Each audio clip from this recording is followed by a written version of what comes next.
entregarles a ustedes hoy una serie de reflexiones jurídicas que nos sustentan toda la posición que hemos venido asumiendo en relación con la decisión de la Sala Penal de la Corte Suprema de Justicia de enviar la sentencia que profirió condenando a la señora Yidis Medina, donde solicita a la Corte Constitucional revisar el acto legislativo que dio origen a la reelección presidencial. La preocupación del presidente de la República y del gobierno es que se ponga en tela de juicio la legitimidad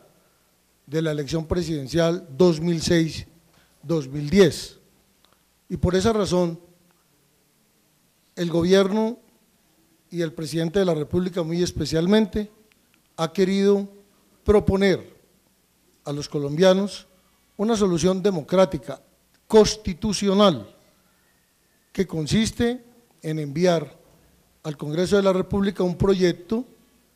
para que se apruebe un referéndum que le pregunte al pueblo si quiere que se repitan las elecciones del 2006. Cuando el pueblo conteste si quiere o no, y quiero observar que el gobierno quiere que se repitan y que va a impulsar esa idea, entonces en ese caso, pues la registraduría, después del control constitucional que tiene que hacer la Corte Constitucional, la registraduría fijará la fecha de la nueva elección. Esto todo está dentro de la Constitución y de la ley. Entonces, nosotros hemos venido considerando las siguientes apreciaciones de tipo jurídico que yo quiero entregar hoy al país para que vean la seriedad de la posición del gobierno, que simplemente consiste en defender la institución, en defender la separación de los poderes y la independencia de los poderes, porque como ustedes se van a dar cuenta, lamentablemente la Sala Penal de la Corte está invadiendo órbitas que no le corresponden, porque lo que estamos analizando no es la posición del gobierno, la posición del gobierno es posterior al pronunciamiento de la Corte a través de su Sala Penal, de manera que dice así esta reflexión. En relación con la sentencia condenatoria proferida por la Sala Penal de la Corte Suprema de Justicia contra Yidis Medina por el delito de cohecho. Primero, el gobierno encuentra que la solicitud que hace la Sala Penal de la Corte Suprema de Justicia en la parte resolutiva de la sentencia, en el sentido de compulsar copias de su sentencia a la Corte Constitucional para que estudie la legalidad de la reelección del presidente Álvaro Uribe Vélez,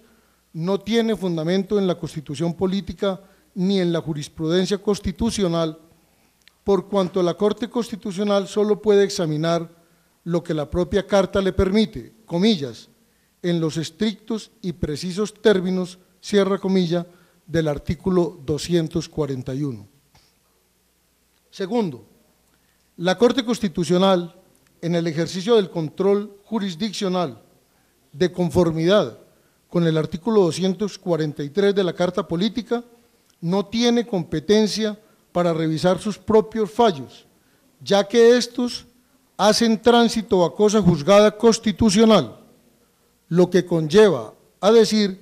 que no es viable ni procedente, como lo señala la Sala Penal de la Corte Suprema de Justicia, en el fallo en mención, que la Corte Constitucional realice una nueva revisión sobre vicios de procedimiento en la formación del acto legislativo que aprobó la reelección presidencial,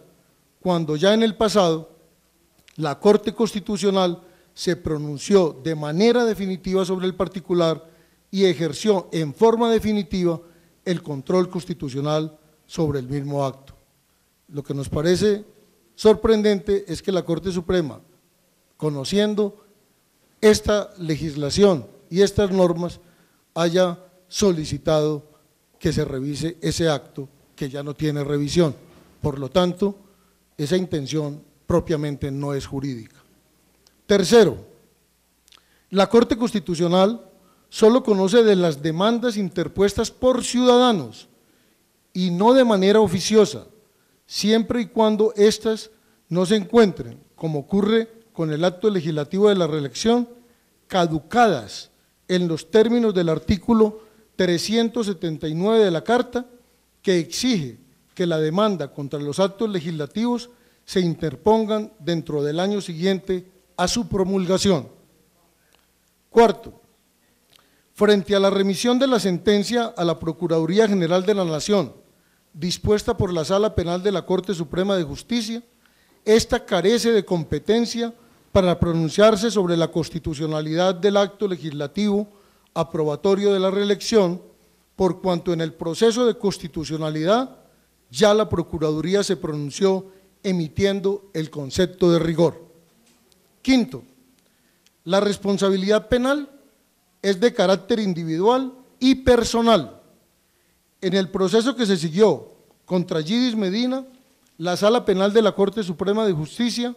fundamentó su fallo condenatorio en la autoincriminación de esta ciudadana,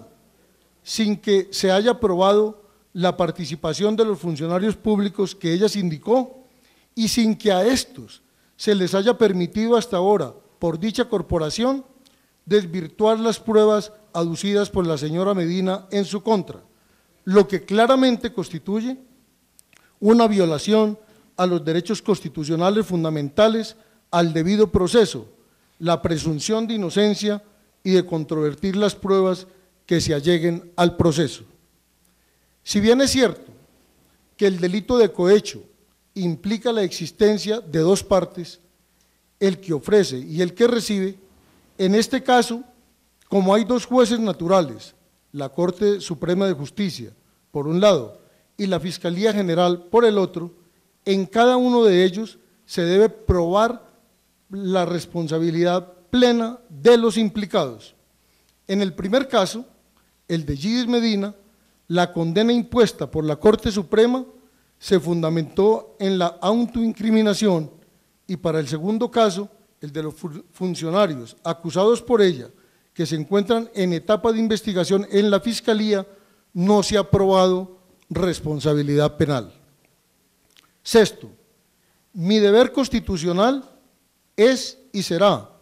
como ministro del Interior y de Justicia, durante el ejercicio de mi cargo, buscar y hacer efectiva la colaboración armónica que impone el artículo 113 de la Constitución Política entre todas las ramas y órganos del poder público, en especial mediante el consenso con todas las cortes y tribunales del país para lograr una efectiva y eficaz reforma a la justicia. Muchas gracias.